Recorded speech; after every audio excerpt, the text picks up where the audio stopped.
Vayimaen is this massive movement that we have now, Baruch Hashem, inside our Jewish world. And there are so many that come out all the time. Who can follow all the Vayimaens? But then, a few weeks ago, I saw Don Germazian, and it inspired me. I was blown away by not just the story, but by his humility of giving over the truth. I was so blown away by it. I went to school that day and I played it for my boys on the board, and they all watched and they were wowed by it. But then one of my students, he said to me, "Rabbi, but does Hashem really want us to come back?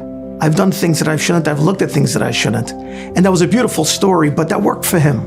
Does Hashem really want us to come back? And I told him the story I'm about to tell you. There was this incredible Rav who lived in Russia during the time when you were not allowed to practice Judaism in Russia.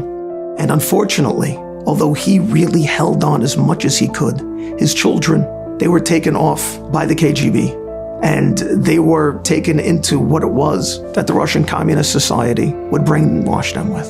They had sent letters home saying, "We're done with your Neanderthalic way of life, your old way of looking at things. You can go back to the caves with your Jewish aspect. We're enlightened now." This rabbi eventually, he left from Russia when the Jews were liberated from there, and he came to Israel. And he would end up building an incredible kiruv organization of Russians.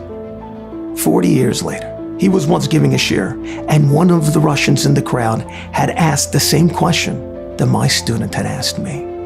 "Rebbe, I know there's a concept of tshuva, but I've done so many things. I've looked at things I shouldn't, I've eaten things I shouldn't. I've broken that which God built. Does he really want me back?"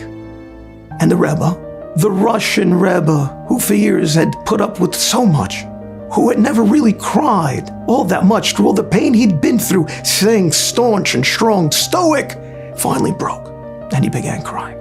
And he went over to that man, and he held his hand and he said to him, my sons that the Russians took from me, if they would walk through that door right now, if they would walk through that door and come running up to me and say to me, Abba, Tati, I'm so sorry, we've been so far, please take us back. You think I would hesitate for a moment? Or do you think I would grab them up, hug them and kiss them and say, all that matters is that you're here in my arms right now? I said to my student, Hashem is not saddened by the sin.